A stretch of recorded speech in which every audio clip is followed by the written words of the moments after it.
Sharp calls.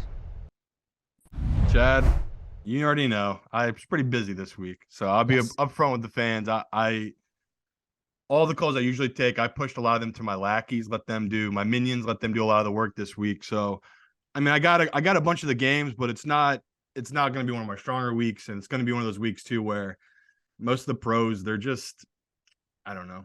Not that they're going hard this week, but they kind of took positions early in the week based off a lot of rumors and noise, and they're kind of just waiting for this next week in the playoffs, where next week is you find a lot of value. There's certain teams you'll see next week that are simply quitting or taking off, where other teams, they're going full bore or they're not going to play either because they're going to rest starters for the playoffs. So to me, it's like a weird week of, yeah, there's always action. Like I got games here we'll talk about where it's a lot of split. People are betting both sides, but there's no like dudes making big bets or guys taking huge stands. I mean, the craziest action I would say early on was that 49ers news, which I I was going to be all in on the Raiders, and I simply said, got to wait and see what the deal is. You Yeah. said wait. I actually have a note of it. I thought it was very impressive. You said we would like Vegas +6, but you said just wait. We got to keep our powder dry.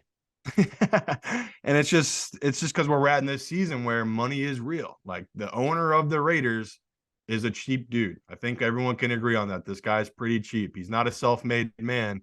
He's a guy that took over his dad's business and he's running it.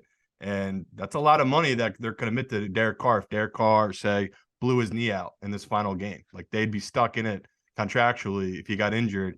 So they're making a business decision. So pissed I didn't take the other side because I was just like, all right, I'll throw them in a teaser or something, the 49ers, for very small. Didn't put a lot into it. Just took them to win straight up. And got a text that morning. Like, I was traveling, got a text.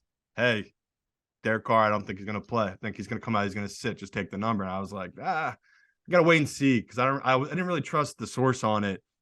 Man, were the pros all over that one. So that sucked to miss that boat.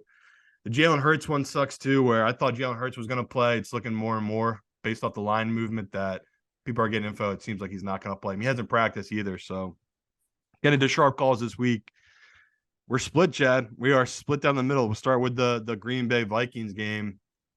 I get where they're coming from, why they like Green Bay in this matchup, but I just feel like it's too much disrespect to the Vikings. At 3.5, that's a great number in a divisional game where that's who the Vikings are. They play these games close. And if Green Bay was some juggernaut, if this was a 49ers, say, okay, I'll give the benefit to that home team, catch a -3.5 at home.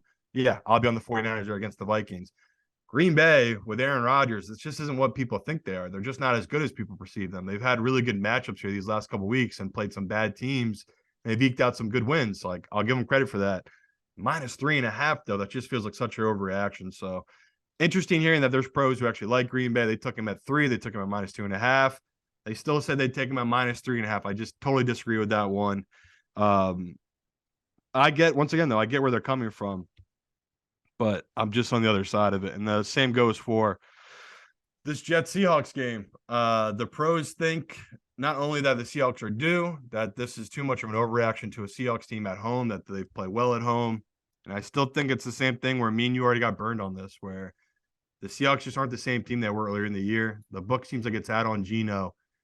The Jets are healthy, right? If Mike White's playing in this game and that's all guaranteed, I love this number for them. They just feel like a better version of the Carolina Panthers. And we saw the Panthers go up to Seattle and absolutely dominate this team. So shocked to hear that the pros love this number so much. To me, the Jets feel like the right side, and the pros are against us again with the picks we're on.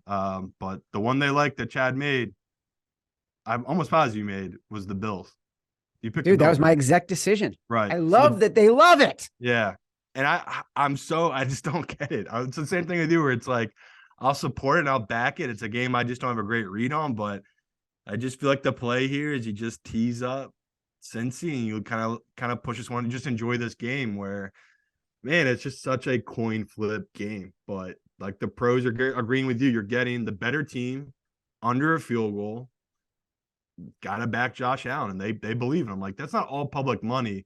The reason the Bills are the biggest bet team to win the Super Bowl this year. That's a lot of pro money too. So it's a guy the pros love, and they're right there with Chad. They think this number should be -3.